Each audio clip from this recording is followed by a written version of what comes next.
Hello, Met fans. Welcome to episode 10 of the Shea podcast. What a week it has been for our New York Mets. Today, it's me and Vin. Let's see what we got to talk about.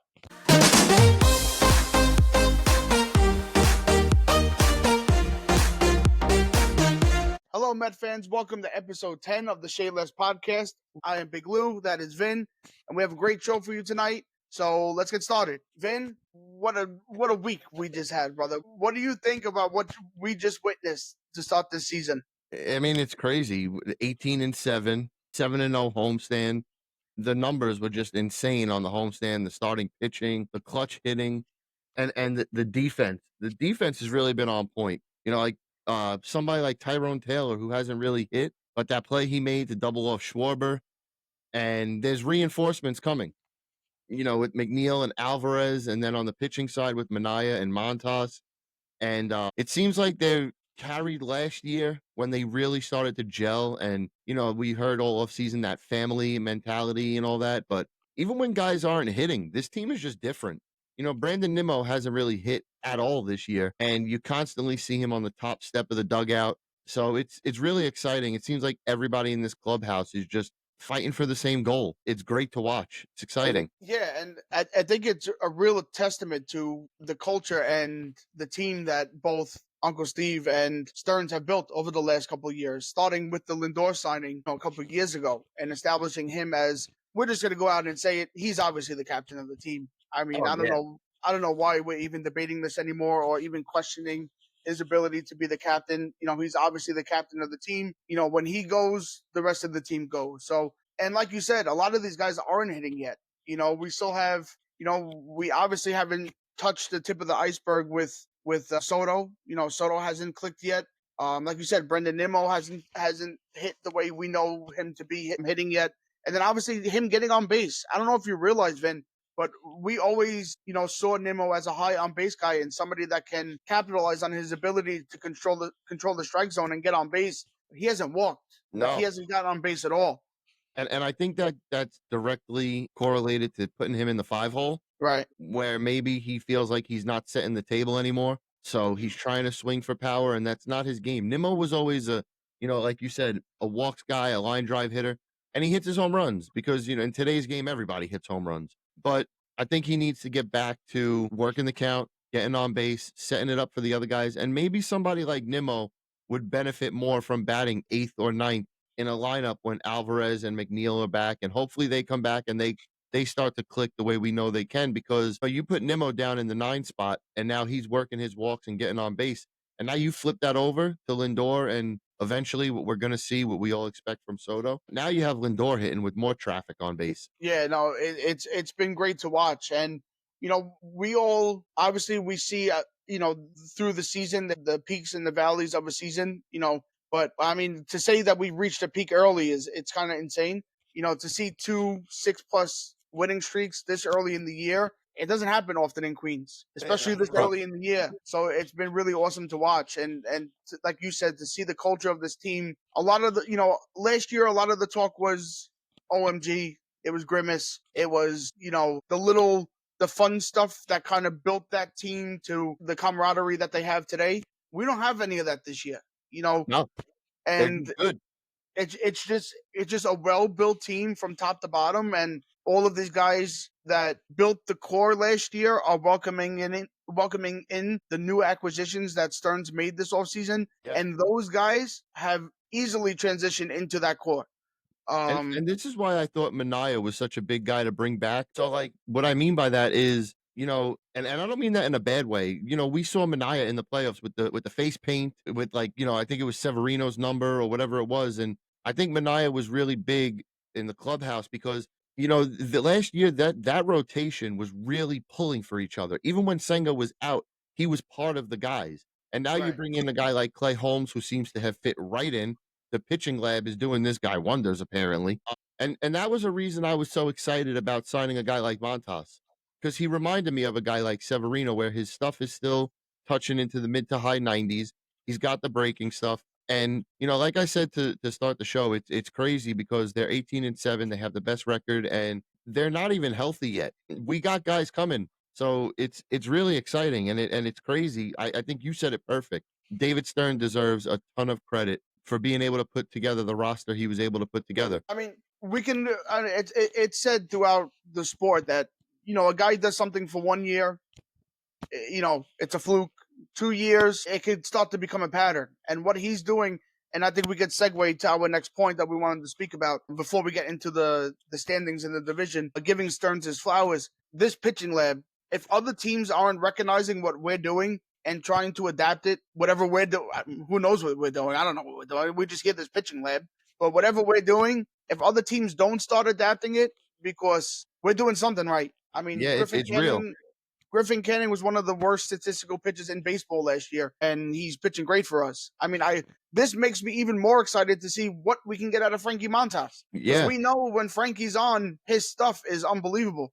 It just unfortunately his previous couple of years he's given up a lot of earned runs, but if we're seeing this from Griffin Canning, I can't wait to see what Montas does. And the thing that we touched on in the preview show this year was with the pitching lab, they're able to, for lack of a better term, fix guys like Clay Holmes, Frankie Montas, Severino. And what's really exciting is, they looked at guys like Sproat and McLean and Tong, and now those guys are coming up through the lab, Right. working with the lab. The Mets are identifying with, hey, maybe the slider's your best pitcher. We're going to throw that 70% of the time and we'll work Yeah. with your fastball off of that. But it's crazy to think, and it kind of sucks to live in the past. But I would have loved to see what Stearns and this pitching lab would have been able to do with the rotation in 13, 14, and 15 with the talent that those guys had. But Yeah, it's and exciting to see the guy. I know you're high on Tong. I know that. yeah, I like him a lot. I mean, for years, especially talking about 14 and 15, because we lived,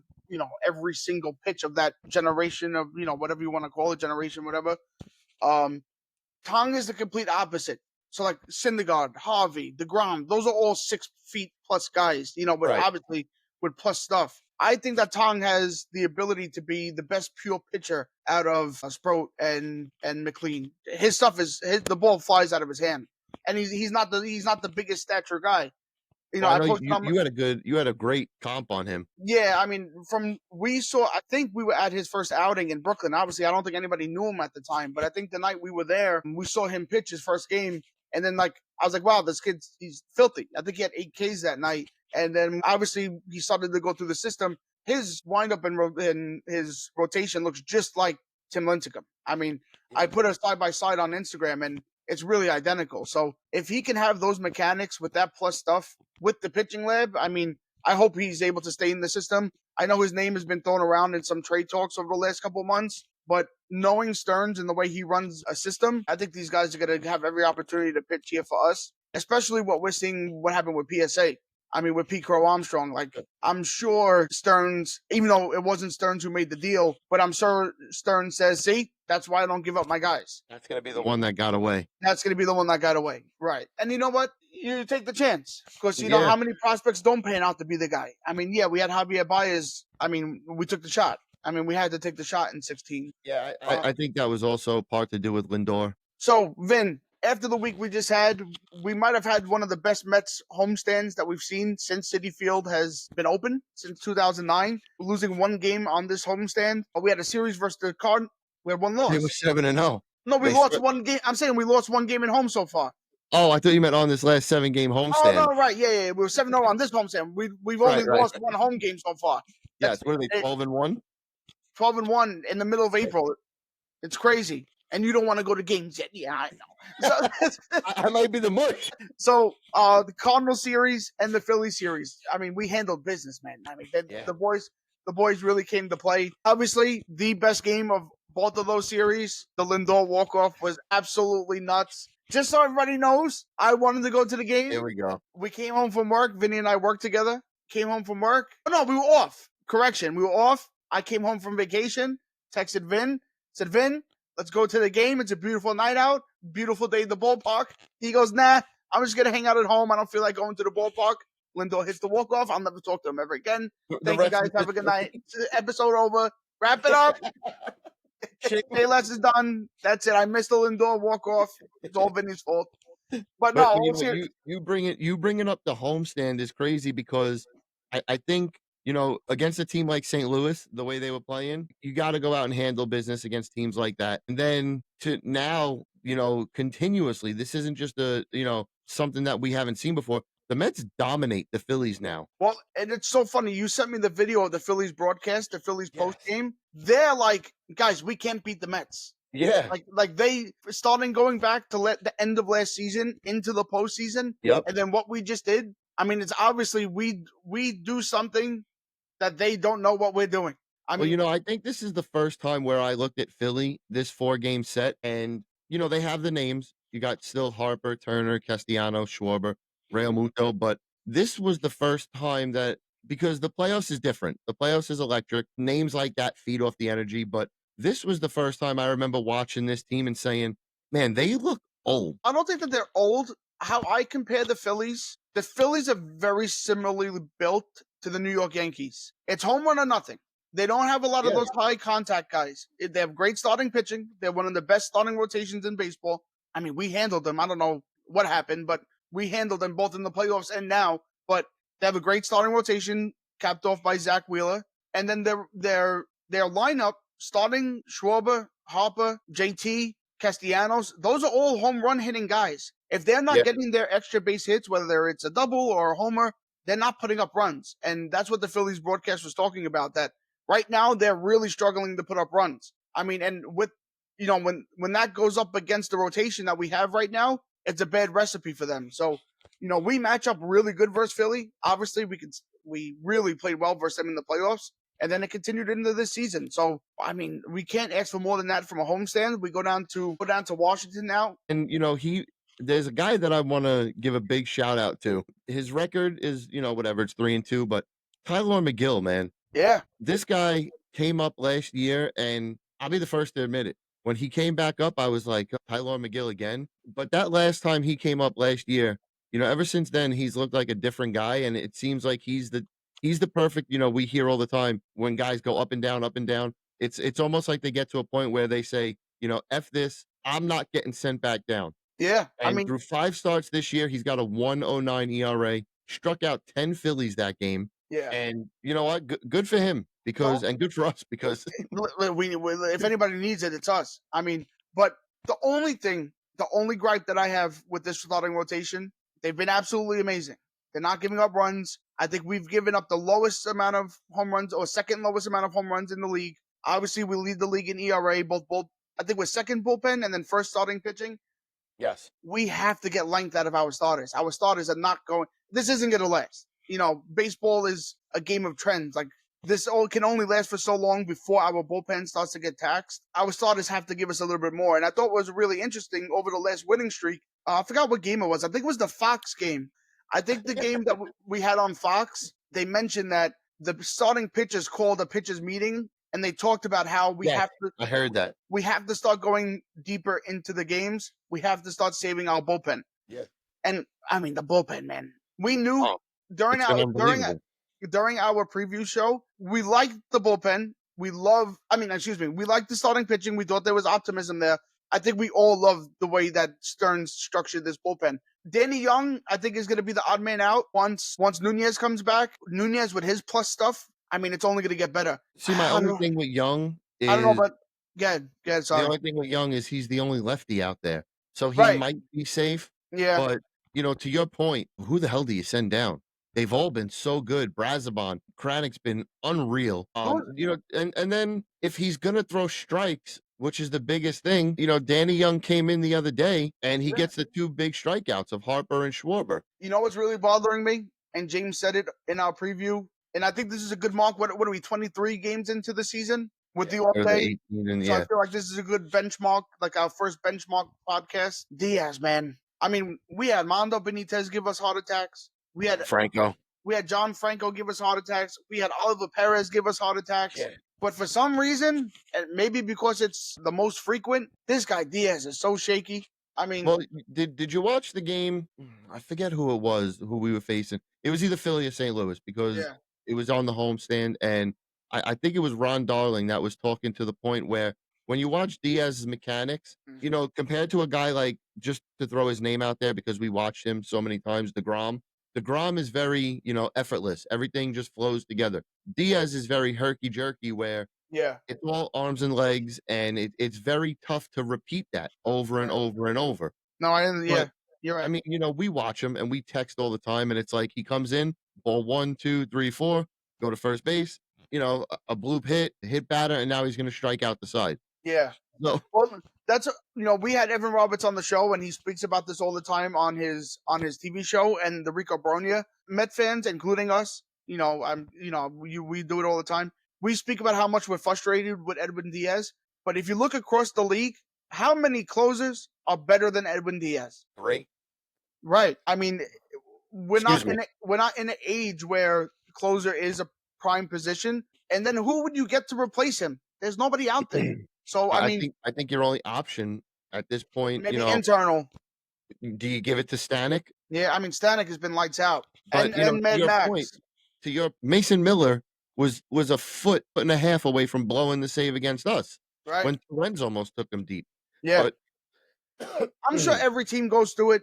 Every team's gonna have that one guy in the bullpen that causes their fan base to have a heart attack. Fortunately, it's our ninth inning guy. You know, yeah, so but I'll give him the benefit of the doubt where, last year he pitched and he was coming off the injury. Now he's healthy. I think once Diaz gets rolling, who was it? Was it Evan Roberts? I forgot. It was maybe Nelson Figueroa was saying, these guys are going to blow saves. yeah, If they blow 12 saves in the season, it sounds like a lot, but that's two a month. yeah, Get do his job, be healthy, and then when the playoffs came last year, outside of the stolen bases, Diaz was he was what he had to be. yeah. Speaking about So stolen, if Diaz is the worst of our problems, and we're not complaining about three or four other guys in the bullpen, yeah, I'll give him the benefit of the doubt and say that Diaz will find it. this is one of the last couple of topics I want to touch on because we're gonna talk about the roster moves that are gonna have to come as guys come off, come back to the roster. But you talk about stolen bases, and I just want to mention Luis Torrens. I mean, what a find this guy's been. I mean, he leaves the Yankees, he comes to us. I mean, everybody was talking about Soto coming to us. I mean, what Torrens came to us.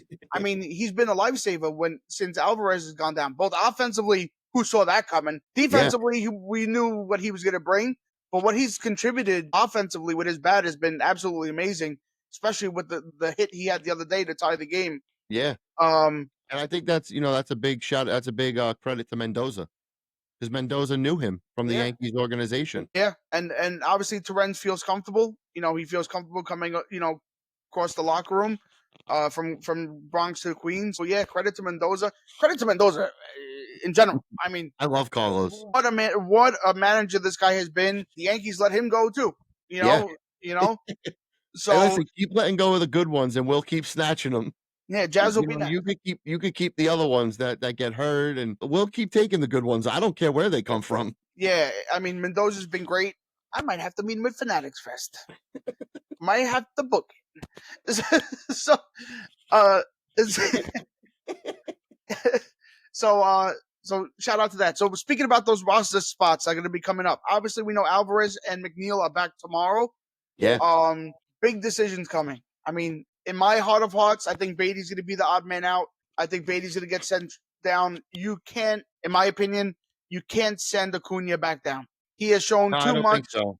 He's shown too much assuring the defense up the middle with Lindor. He's shown too much how he excels on the base paths, and he's been hitting. So how Yeah, can we send him down? He's been contributing in all aspects of the game.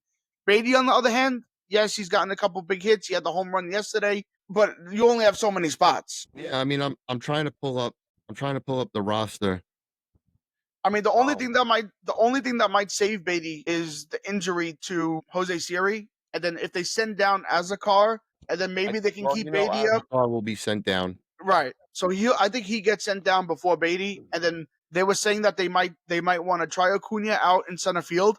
I mean, I'm open to anything. Acuna has so much speed. I'm sure he can cover ground out there. How much experience he has is a different question. But speed, I mean, you can't teach that speed. That speed comes naturally to him. So, I mean, if he has to have a couple starts out there, I mean, why not? Even if it's once a week. I'm listening to you. I'm sorry. I'm Yeah. not ignoring you. I've just pulled up the roster, and what do they usually have? Well, there's 12 guys right now on the roster, and McNeil is one of them. So maybe they activated him today because he's coming up tomorrow. They're both coming up tomorrow. Well, I'm looking at the roster right now. It says Mets roster and staff active, and I see Torrens is the only catcher. And then you ready for this? Acuna, Alonso, Lindor, Vientos, and McNeil as the infielders. I don't No know. Beatty. That's what Did I'm we saying. did we miss something? Did we just break Did news? did they send Beatty down already? Did we just break the Mets? I haven't seen anything. Listen, but maybe you just hit it spot on. Yeah. Maybe that's the move. And Azakar will be the guy to go. I know they were messing around with the idea of McNeil playing center field in the minors. Senger can also go down too, right? I'm assuming they must have sent him down Yeah. because I don't see him on the roster.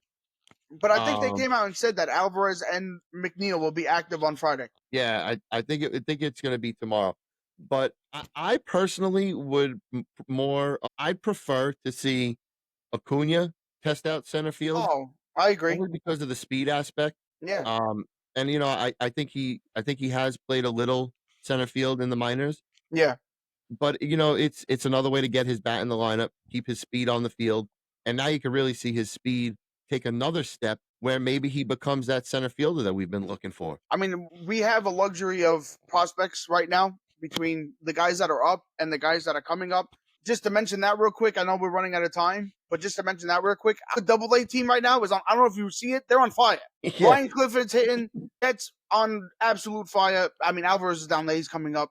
But then you got Tong McNeil's down that there. too, right? Oh yeah, they're all down there. McNeil went to the minors, became Barry Bonds. I mean, hopefully that carries up to here. I mean, if we know how we feel about McNeil, me and Vin, Yeah, we're kind of over McNeil, but calling a spade, if he comes up and he hits the way he hit before he started this whole launch angle stuff, if he can really contribute, just get on base. That's all yeah. we need. Just put runners on base, and then the big bats will drive him in. Absolutely. And I say this, me and you say it all the time, even when it comes to Nimmo, people now know how we feel about Nimmo. Yeah, I mean, I would rather be wrong and happy than then right right and and mad, miserable. 100%. So Nimmo and McNeil, keep proving us wrong, man, because I just want to win. I don't care who it is. I don't care Exactly. who is going to get the hit or whatever. We just want to see a World Series. At the end of the day, that's what I mean. That's what their ultimate goal is. I mean, starting with Lindor, obviously with Pete, and then if anybody's worried about Soto, come on. I mean, Take a deep the, breath. the guy's gonna be. He's here for 15 years. We have guys yelling and screaming at the top of their lungs because he's not hitting 300. The guy's gonna be fine. And listen, we saw it with Beltron his first year here. We're still With people Lindor, are booing Lindor out of the building, yes. and Soto's got now he's the captain. Just let Soto be. Soto will be fine. Yeah, Soto will I be see fine. people with, was Soto involved in the celebration and blah blah blah and all Nah, this? it's all clickbait. It's all Just let the clickbait. guy be, man. And Yeah, and and another thing, stop comparing him. If you're one of those people out there, and I'm talking not to Lou, I'm talking to you. If you're one of those people, stop comparing to the time when he was on the Yankees. It's over. It's done right. with. Whether he says the right thing, he says this. I don't care about the judge nonsense. Yeah. Listen, he's here, like Lou said, for 15 years. If we're gonna get up in an uproar over the first 25 games of his season as a Met, it's gonna be a long, long contract for And you. being the New York media, knowing the way the New York media is, if we're gonna micro search every single thing this guy says for 15 years, it's gonna be the longest 15 years of anybody's life. So Yeah. just let it be. He'll be fine. I trust Mendoza completely. So yeah, I mean, what a start, man. I mean, 18-7. We're rolling. Great off day. I mean, just a day to kind of catch up and everything. We have the Nationals coming up on the road. And I can't wait for that next homestand. That Friday night game that we're going to is going to be in. If we come back home and we're still undefeated, that Friday night game is going to be nuts. Just don't, I mean, odds of that happening are slim. That'll be like a 15, 16 game winning streak. But who do we have? We have the Nationals, and who do we The have next week? Nationals, and then, who's after that? I'll look for you right now. We got 3 in Washington, So that's right? that would be if we sweep. That's a 10 game win streak. 3 in Wa no, we got 4 in Washington, So that'd be an 11 game win streak. and then we're home against Arizona on Thursday. Oh, Is it okay. Thursday? No, Tuesday. Tuesday, Wednesday, Thursday, we're home for, the 29th, 30th, and 1st. We're home for Arizona, and then we go on another road trip, 3 in St. Louis, 3 in Okay. Arizona. I got my weeks mixed up. I thought our next That would've homestand been was like the a game we 23 go game. to. They may never lose again. Listen, let's keep it up. Brady couldn't make it tonight. Brady from Met News wanted to be here, but he would definitely be on one of the next episodes. Shout out to Brady. But yeah, guys, like always, I'm Big Lou. That is Vin. Thank you so much for tuning in tonight.